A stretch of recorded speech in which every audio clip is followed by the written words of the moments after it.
जो कि गेट में उतने नहीं होते हैं।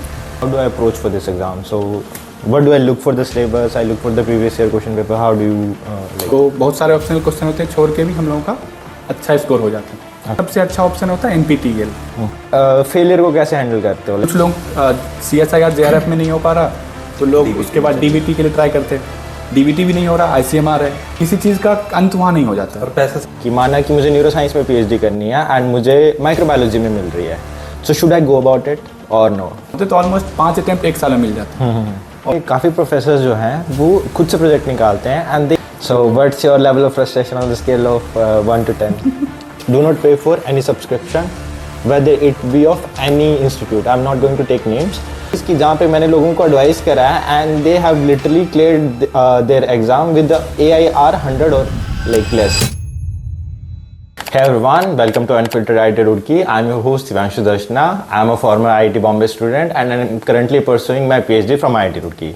तो आज की इस वीडियो में हम जानेंगे how to clear your JRF as well as GATE. तो आज की इस वीडियो में हमारे पास दो फेलोज हैं जो कि अगेन PhD स्टूडेंट हैं यही department of bioscience and bio engineering से।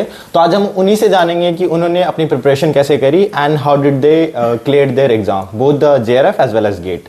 सो please introduce yourself to our audience. So hello everyone, my name is Shubham Sonwani and I have joined this lab that is called Neural where Divyanshu works. So in December 2023 and I have cleared joined CSIR UGC NET in June 2023. Yeah, I am Nikhil and I have joined IIT Roorkee Department of Biosciences and Bioengineering with GATE Fellowship in January 2024. Okay तो मेरा सबसे पहला question तुमसे ये रहेगा कि again जब हम गेट देखते हैं, जब हम UGC नेट देखते हैं, राइट, तो इनका सिलेबस बहुत वास्ट है and again GATE differs very much from the UGC NET, right? तो how do you approach this exam? तो CSIR UGC नेट का जो सिलेबस है मेजरली वो लाइफ साइंस एस्पेक्ट को ज़्यादा कवर करता है and like different from GATE where bioprocess is more important or the numerical part is more important. Yes. So यहाँ CSIR UGC नेट में आपको मॉलिकुलर बायोलॉजी के क्वेश्चन, एवोल्यूशनरी बायोलॉजी के question, developmental biology के question ज़्यादा मिलेंगे जो कि गेट में उतने नहीं होते हैं। एंड सो अकॉर्डिंगली आप मेरे ख्याल से जैसे मैंने स्टार्ट किया था कि I knew about the exam, I went through the paper, how the paper comes, aptitude होता है, देन जर्नल आपका जो सेक्शन बी होता है जिसमें डायरेक्ट क्वेश्चंस होते हैं एंड देन सेक्शन सी होता है जो कि एप्लीकेशन बेस्ड होता है completely. So accordingly you have to prepare start your preparation. Okay तो how so if I have to prepare, right, how do I approach for this exam? So what do I look for the syllabus? I look for the previous year question paper. How do you like go about it?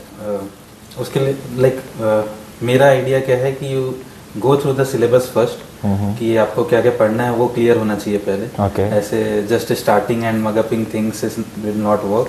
So clear your syllabus, the target you have to fix कि इतने time में इतना syllabus मेरे को cover करना है and then start simultaneously you have to start preparing the previous year papers. क्योंकि अगर आप ऐसा सोचेंगे कि पहले मैं पढ़ लेता हूँ and then I go through the papers, तो मेरे को नहीं लगता कि वो ज़्यादा वर्क करता है। आई थिंक प्रिपेयर भी करते रहो, साथ साथ में पेपर भी प्रैक्टिस करते रहो, that will work. Okay Nikhil, you?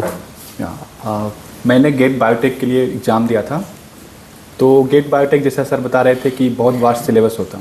तो सबसे पहले हमारा गोल होता कि पूरे सिलेबस को थोड़ा एक बार स्टडी करें, कौन कौन सा पोर्शन है, कौन कौन सा टॉपिक है।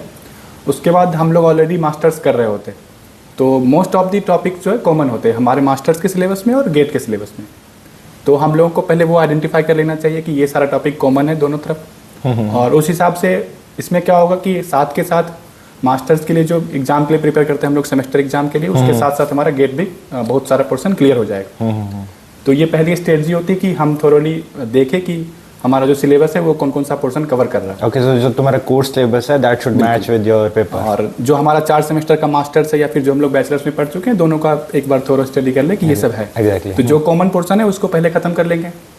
और जहाँ तक बात रही गेट के लिए, तो कोर्स बहुत लंबा है, लेकिन यदि हम लोग 60% पोर्शन भी कवर कर लेते हैं अच्छे से तो बहुत सारे ऑप्शनल क्वेश्चन होते हैं, छोड़ के भी हम लोगों का अच्छा स्कोर हो जाता है। ओके तो कॉमन पोर्शन को यदि हम लोग ले लें तो दैट विल कम अराउंड 30%।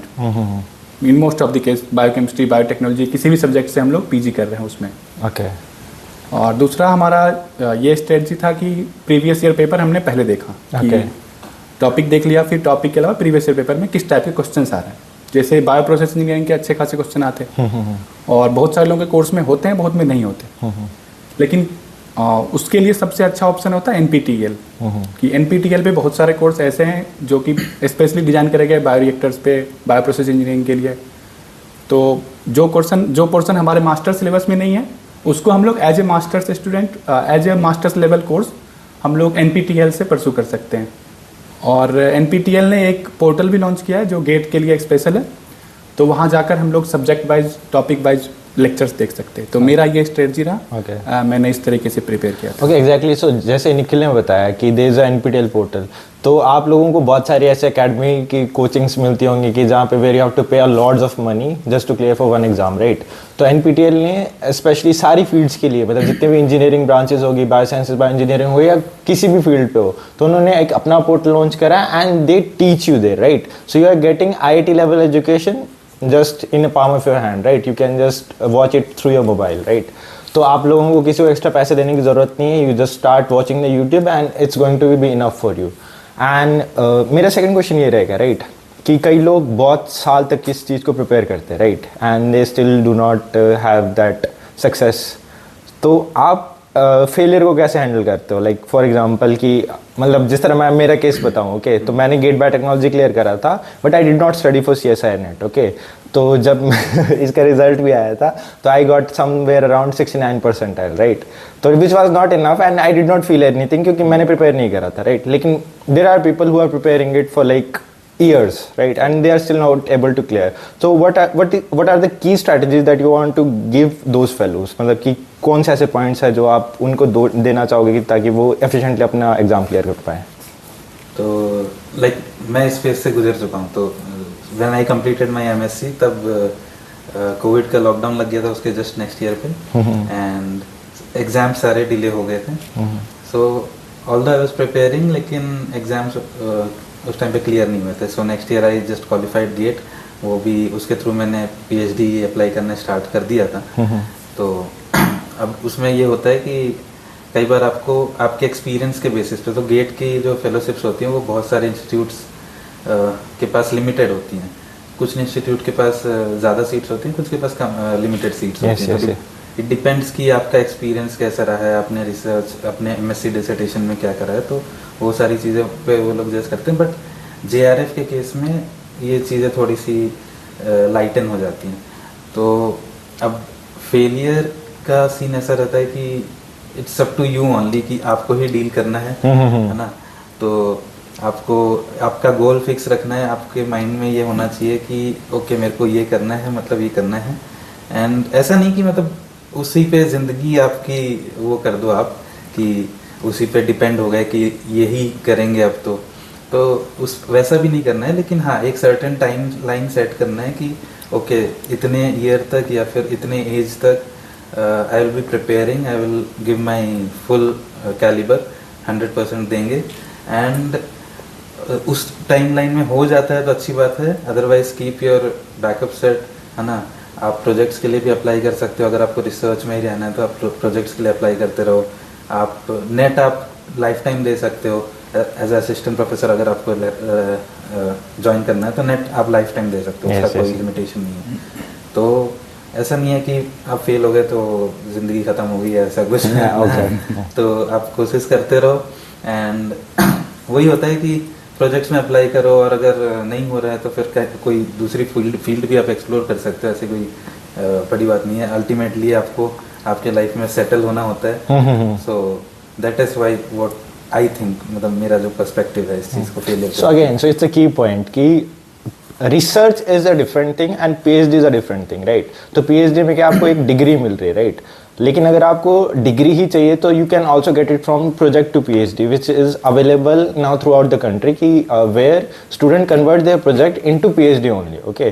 तो make sure that is also an option that you can always explore, okay? And one more point I would like to say कि जैसे अगर आपका नेट में नहीं हो रहा है तो you also keep applying outside India, abroad में भी बहुत सारे ऑप्शंस हैं, आप अप्लाई करते रहो।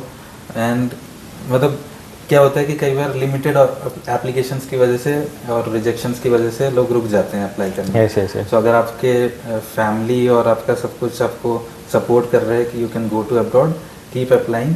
एंड कोई ऐसा एग्ज़ाम और ऐसा कुछ होता नहीं है वहाँ पे, so you just apply and आपका डिसर्टेशन थीसिस के बारे में डिस्कस करेंगे, आपका इंटरेस्ट डिस्कस करेंगे एंड दैट्स इट। और उसके तो कहीं ना कहीं से आपको आएगा ही, मतलब अगर आप अप्लाई करते रहेंगे तो कहीं ना कहीं से आपको पॉजिटिव फीडबैक भी आएंगे। हाँ, मोस्टली नेगेटिव आ सकते हैं लेकिन पॉजिटिव भी आएंगे। Okay, and Nikhil, your suggestion? जहाँ तक मेरा मानना है कि फेलियर को कैसे हैंडल करें, तो फर्स्ट गोल हमारा ये होता है एज ए मास्टर्स स्टूडेंट, यदि हम लोग पहले अपना, जैसे शुभम ने बताया कि अपना एक गोल डिसाइड करना होता कि पीएचडी करनी है।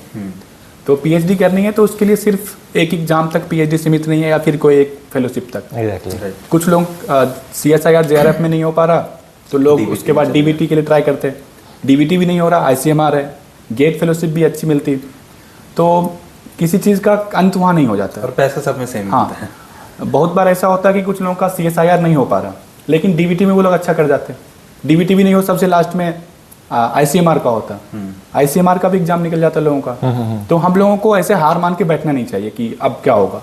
एक साल में 2 बार CSIR होती है, एक बार ये तीनों एग्जाम होते हैं, तो ऑलमोस्ट 5 अटेम्प्ट एक साल में मिल जाता है और गेट तो है ही। तो हमारे पास बहुत सारे फेलोशिप हैं, बहुत सारा अपॉर्चुनिटी है, तो और ज़्यादा अपॉर्चुनिटी को एक्सप्लोर करना चाहिए। हमारा एक फेल्योर या फिर एक कोई एग्जाम नहीं निकला तो हमारा जर्नी वहाँ समाप्त नहीं होगा। पीएचडी करनी है यदि हम लोग डेडिकेटेड हैं तो बहुत सारे गेट हैं हमारे पास, बहुत सारे ऑप्शंस हैं। गेट निकाले, CSIR हो, DBT हो, उसके अलावा भी जैसे शुभम कह रहा था प्रोजेक्ट के लिए, तो प्रोजेक्ट पोजीशन आपके लिए बहुत अच्छा होगा यदि आप बहुत अच्छे से डिसाइड नहीं कर पा रहे किस टॉपिक पर काम करना है, कि एरिया ऑफ इंटरेस्ट क्या चूज करना चाहिए। तो वैसे कंडीशन में हमारे पास एक प्रोजेक्ट बेस्ट ऑप्शन होता कि आप अपने इंटरेस्ट को भी एक्सप्लोर कर पाएंगे प्रोजेक्ट में, और उसके बाद आप खुद को पहचान पाएंगे कि हम किस काम से हम कितने अच्छे से PhD कर पाते हैं। तो प्रोजेक्ट टू PhD भी अच्छा ऑप्शन है। तो ओवरऑल बात यही है कि हमारे पास अपॉर्चुनिटी की कमी नहीं है, तो एक चीज़ को फाइनल डेस्टिनेशन मान के रुकना नहीं है, बहुत सारे ऑप्शंस मिलते रहेंगे। Okay, so like he said, so LinkedIn में काफ़ी प्रोफेसर्स जो हैं वो खुद से प्रोजेक्ट निकालते हैं and they need student for that, and for that minimum qualification is your either BTech or you should have masters, right. And तुम्हें कोई एक्स्ट्रा कोई एग्जाम नहीं देना, the only thing that you need to crack is the interview, क्योंकि again many people are going to apply, so you should have aptitude for that interview only. Okay, तो interview को कैसे prepare करना है हमने उसके बारे में भी डिस्कस कर रखा है, so you can always go about that. So again, so my next question would be कि ओके, जस्ट सपोज कि मेरा at the end finally, right, कि किसी एक पर्टिकुलर फेलोशिप में मेरा हो जाता है, right, and now I am not getting my desired PhD, कि माना कि मुझे न्यूरो साइंस में PhD करनी है एंड मुझे माइक्रोबायोलॉजी में मिल रही है, so should I go about it or no? Like I want to know your opinion as a fellow PhD mate. तो पहले तो आप अच्छे से एक्सप्लोर करो, ठीक है। अगर आपको exploring is the most important part, आपको लैब एक्सप्लोर करनी है, आपको जगह एक्सप्लोर करनी है कि आप कहाँ करना चाहते हो, है ना। और दूसरा ये कि अगर आपको आपके मन की लैब मिल जाती है तो बहुत बढ़िया है, नहीं मिलती है तो यू शुड थिंक कि अगर कोई दूसरा टॉपिक में भी आपको मिल रहा है तो उसको आप कैसे आपके टॉपिक के साथ लाइक मिंगल अप कर सकते हो, वो चीज़ एक माइंड में लेके आपको स्टार्ट कर देना चाहिए। और अगर वैसा लगता है कि मतलब नहीं हो पा रहा है तो बाय साइड आप अपना अप्लाई करते रहो, किसी को बताने की ज़रूरत नहीं है ना। तो आप देखते रहो, आपको अपॉर्चुनिटीज़ अगर मिलती हैं तो आप चले जाओ।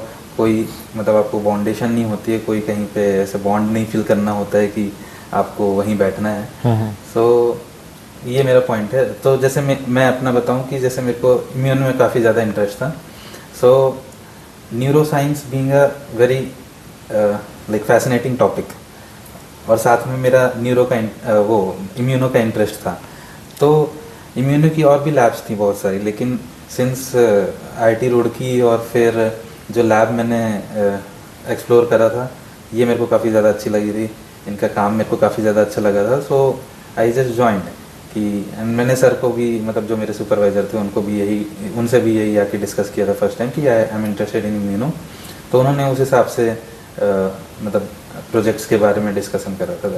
ओके, तो अपने इंटरेस्ट को तो मोल्ड करो बेस्ड ऑन योर। सो जैसे इन्होंने बताया कि अगर मान लो न्यूरो में इंटरेस्ट है एंड माइक्रो में मिल जाता है तो सो ये थोड़ा बहुत ज़्यादा वास्ट हो गया। Yes. तो अब बहुत सारे ऐसे माइक्रो ऑर्गेनिजम्स भी हैं जो आपके न्यूरोनल सिस्टम्स को हैम्पर करते हैं। Yes. So accordingly you can go and discuss with your supervisor कि ओके मैं ये इस पर्टिकुलर वायरस या फिर माइक्रोब पे काम करना चाहता हूँ जो कि इस तरह से काम करता है। Again, yes. So there are many multi neuroviruses are there. So your इस मामले में मेरा ओपिनियन ये है कि कुछ लोग कहते हैं ये मेरा एरिया ऑफ इंटरेस्ट है, लेकिन एज ए मास्टर्स स्टूडेंट हम सारे एरिया के बारे में अच्छे से नहीं जान रहे होते, बहुत बार एक्सप्लोर नहीं कर रहे होते। सपोज हम किसी यूनिवर्सिटी में मास्टर्स कर रहे हैं, वहाँ चार ग्रुप की लैब्स है, कोई एक न्यूरो में, इम्यूनो में, कोई माइक्रोबायोलॉजी में, लेकिन इसके अलावा भी और सारे फील्ड्स हैं yes. जो कि हम लोगों को एज ए मास्टर स्टूडेंट बहुत ज़्यादा पता नहीं होता। तो हम लोगों को अपने आप को किसी एक टॉपिक से स्टिक करके नहीं रखना चाहिए, जहाँ मौका मिले और एक्सप्लोर करना चाहिए। जहाँ तक बात रही ब्रॉड टॉपिक की, तो ब्रॉड टॉपिक में ये होता कि कोई एक बायोलॉजिकल क्वेश्चन होती, हम लोग उसको एड्रेस करते हैं, जैसे न्यूरो हो गया या फिर कोई एक हो गया, तो गोल ये होता कि कोई न्यूरल डिजीज है उसका ट्रीटमेंट करना या फिर उसके लिए कोई डायग्नोस्टिक देखनी है। लेकिन जो टेक्निक यूज होंगे उसमें सब लोग, अधिकांश लोग सेल कल्चर यूज करते हैं, और भी टेक्निक्स है जो कॉमन होते। तो हम लोग ज़्यादा ये फोकस करें कि जो भी टॉपिक है उसके अलावा जो टेक्निक यूज हो रहा है उस टेक्निक में हम कितने कंफर्टेबल हैं, कितने सीख सकते हैं। इवन बहुत बार ऐसा भी होता है कि लोग पीएचडी किसी और डोमेन में कर रहे होते हैं, उनके पास सारे टेक्निक में एक्सपर्टीज होती, और पोस्ट डॉक में अपने हिसाब से अपने मन का कोई टॉपिक चूज कर लेते हैं। तो आजकल की मॉडर्न बायोलॉजी में एरिया ऑफ इंटरेस्ट करके कोई रिस्ट्रिक्शन नहीं है। Okay, they can move anywhere. Yes. तो my very next question would be कि आजकल जो लोग पीएचडी करने आ रहे हैं, they are not coming for the sake of PhD, but since the fellowship has been increased to like 37 and 42,000 for like JRF and SRF, right? तो वो लोग एटलीस्ट नेक्स्ट 5 साल के लिए उनको कहीं से पैसा आ रहा है, so there is some sense of security for next 3 or 4 years, right? कि एटलीस्ट नेक्स्ट 3-4 साल के लिए हमारे पास पैसा आ रहा है, ठीक है? तो कई लोग उस बेसिस पे पीएचडी कर रहे हैं। So my question was regarding to that कि अगर किसी को उनके टॉपिक ऑफ इंटरेस्ट की पीएचडी नहीं मिल रही है, और या सिर्फ किसी को सिंपल पीएचडी भी मिल रही है, so whether they should go about it or they should rather focus on the job. तो my next question would be this. तो इसका आंसर मैं ऐसे देना चाहूँगा कि लाइक बायोलॉजिकल साइंसेस में बहुत ईजिली आपको जॉब नहीं मिलेगी जिसमें आपको बहुत अच्छी खासी सैलरी मिल जाए स्टार्टिंग से, है ना? तो ऐसे केस में you have to have this thing in mind कि आपको पीएचडी करनी है या नहीं करनी है। अगर नहीं करनी है सो कंपनीज अपना इंटर्नशिप प्रोग्राम भी निकालती, कंपनीज में बहुत सारे इंटर्नशिप्स भी होते हैं। इनफैक्ट जो अभी स्टार्टअप कंपनीज हो रही हैं जितनी भी, जिनको डीबीटी के इंस्टीट्यूट्स और आईआईटी के इंस्टीट्यूट्स भी कई बार इंक्यूबेट करते हैं, तो उन कंपनीज में भी इंटर्नशिप की अपॉर्चुनिटीज़ रहती हैं। स्टार्टिंग सैलरी आपके एज ए इंटर्न ही रहेगा, मे बी 12,000 या 15,000 के आसपास स्टार्ट होगा, but that is a very good opportunity अगर आपको इंडस्ट्री में जाना है, अगर आपको पीएचडी नहीं करना है। Just for the sake of money अगर पीएचडी करने आ रहे हैं आप, तो मेरे ख्याल say that is not a good choice. Okay, same answer कि यदि ये लग रहा है कि 5 साल के लिए हमें एक सिक्योरिटी मिल गई कि 5 साल तक हमारा स्टेबल रहेगा, एक सोर्स ऑफ इनकम आ जाएगा, तो नहीं करना चाहिए, क्योंकि our life is more than PhD और 5 years सिक्योरिटी। यदि हम किसी जॉब में रहें, वहाँ भी 5 साल यदि अच्छे से करें काम, तो 5 साल बाद हम अच्छे मुकाम पे होंगे, छोटे से भी शुरुआत करें तो ये सोच के बिल्कुल नहीं आना चाहिए कि 37 और 42 फॉर नेक्स्ट 5 year। अगर आपका वाकई में इंटरेस्ट है पीएचडी में तभी आओ, पैसा है नो डाउट, बट आप उतना ही काम भी है, और मतलब उतना ही जैसे कंपनी में काम होता है वैसे ही यहाँ पे भी काम होगा। तो ऐसा नहीं है कि आपके सुपरवाइजर बहुत मतलब आपको लाड करेंगे या फिर वैसा। Okay, so with this, we come to the next question. What's the level of frustration that you are having in your PhD? I'm not going to ask how is your PhD. What is the level of frustration in your PhD? तो अभी तो On the scale of 1 to 10. So we'll have an idea, right? Okay, तो अभी तो it's just the first year of mine that is completed. Yes, yes. So now I am in second year. Yes. So currently it's out of 10, Yes. maybe 1, 2. 1 or 2. So you are pretty much relaxed, huh? And yours? Yeah. PhD is all about the journey of frustration. Yes. I understand these things very well. But it's all depend on you कि आप उसको कैसे handle करते हैं. Okay. So what's your level of frustration on the scale of 1 to 10? 2. Okay, 2. So you are pretty chill. So again, so it's your first year, right? So it's a Yeah. golden period. So most of the people, period. so the most of the people know it as a honeymoon or the golden period. Okay. So okay, what is going to be your advice to the younger generation that who are preparing for the JRF or the GATE? Any tip that you want to provide so that it can help them? It can be regarding anything, the mentality, the preparation or strategy, anything that you want to share. देखो जो mental status है first thing, so your goal has to be clear कि आपको ये exam है, ये exam qualify करना है and this is the strategy and इस तरह से आई विल बी प्रिपेयरिंग.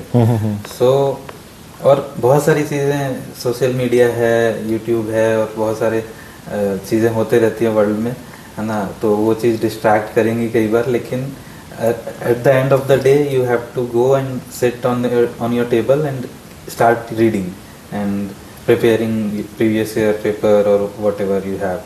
तो books are there, स्टैंडर्ड, आप स्टैंडर्ड बुक्स लेके भी चल सकते हैं. स्टैंडर्ड बुक्स अगर आपको बहुत ऐसा लग रहा है कि बहुत भारी है या फिर बहुत सारे पन्नों की है, आप कंप्लीट नहीं कर पाओगे, so there are some good books as well. As we know, we have discussed a lot of times कि Pathfinder Not sponsored. Okay, yeah, continue. तो Pathfinder is pretty well, like हर बार उसका नया एडिशन आता है. नया एडिशन इन द वे कि जब भी पेपर का पैटर्न चेंज होता है, क्योंकि बीच में पेपर का पैटर्न ऐसा चेंज हुआ था कि Yes. इकोलॉजी और एनवायरमेंटल साइंसेस से काफ़ी ज़्यादा क्वेश्चंस आ रहे थे. अनयूजुअल, विच इज़ अनयूजुअल, क्योंकि इससे पहले तक मॉलिक्यूलर बायोलॉजी और डेवलपमेंटल और एप्लीकेशन बेस्ड क्वेश्चंस ज़्यादा आते थे. तो उस हिसाब से उन्होंने उस पूरे बुक को प्रिपेयर करा है, उसको उसका पूरा नोट्स बनाया है. So you can definitely go through it. जो भी कोई टॉपिक आपको स्टैंडर्ड बुक्स में नहीं समझ में आ रहा है, वो उसमें इजीली आपको मेरे ख्याल से समझ में आना चाहिए if you thoroughly read it. And Nikhil, yours? तो जो लोग अभी मास्टर्स कर रहे हैं या फिर बैचलर्स में, यदि उनका गोल पीएचडी करना है, तो मेरा एक ही सजेशन होगा कि जो भी टॉपिक आप जो भी चीज़ आप पढ़ रहे हैं उसको पूरे अच्छे से पढ़िए, मतलब मन लगा के पढ़िए. सीधी भाषा में बोली जाए तो. और जो भी करना हो तुरंत शुरू कर देना चाहिए. जो भी प्लान बना रहे हैं उसको एग्जीक्यूट करना चाहिए. जैसे ये यूट्यूब. हाँ, मन में क्या है ना कि मुझे ये करना चाहिए, मुझे ये पढ़ना है, सोचते नहीं रहना है. Yes. जो भी करना हो जल्दी स्टार्ट करना है. सेम चीज़ पीएचडी के लिए भी. यदि पीएचडी करनी है ऑन टाइम ज्वाइन कर लेना चाहिए. ये नहीं कि 2-3 साल सोच रहे हैं, 1 साल तक जेआरएफ निकालने का सोचे, फिर 1 साल बैठ के इंटरव्यू दे रहे हैं. ये कर, जितना जल्दी हो सके जो भी प्लान है उसको एग्जीक्यूट करना चाहिए. बाकी ओपन सोर्स जमाना है, सब कुछ सब जगह ऑलमोस्ट फ्री में अवेलेबल है. Yes. तो हम लोग अपनी चीज़ों को एक्सप्लोर कर सकते हैं अपने स्तर पे ही. बस वही एग्जीक्यूट करना है. The only tip that I want to give you guys is do not pay for any subscription, whether it be of any institute. I'm not going to take names. चाहे वो कोई इंडिविजुअल करवा रहा हो, चाहे वो ऑर्गेनाइजेशन करवा रहा हो, या चाहे वो कोई भी करवा रहा हो. आपके यूट्यूब में बहुत ओपन फ्री सोर्सेज हैं कि जो आपको सेम कंटेंट देते हैं. वहाँ पे वो पेड में होगा एंड कुछ टाइम बाद वही सेम चीज़ वो यूट्यूब पे रिलीज कर देते हैं. तो again, so you have to hunt for it, right. And कोई भी ऑर्गेनाइजेशन, कोई भी आपको ये बता दे कि हमारे इससे पर्टिकुलर ऑर्गेनाइजेशन से इतने लोग गए हैं, इतने लोगों की लाइक एग्जाम क्लियर हुए हैं. I am going to start my own series कि जहाँ पे मैंने लोगों को एडवाइस करा है and they have literally cleared their exam with AIR 100 और लाइक लेस. लाइक उनके मतलब जो one of my student got AIR 44 in JAM biotechnology. GATE में भी लोगों के AIR 32, 37, ये वही लोग हैं जिन लोगों को मैंने रिकमेंड करा था. तो I am going to bring this series and I am saying it to you, do not pay any money to anybody. I'm not taking any money for you. I am bringing these guys just to help you guys out, right? कि again, there is plenty of resources. ठीक है, आपका NPTEL है, आपके बहुत सारे educators हैं जो आपको यूट्यूब में मिल जाएंगे. तो make sure you go behind them but not with your money. Okay, so with this I thank you all for coming, and with this thank you and subscribe our channel.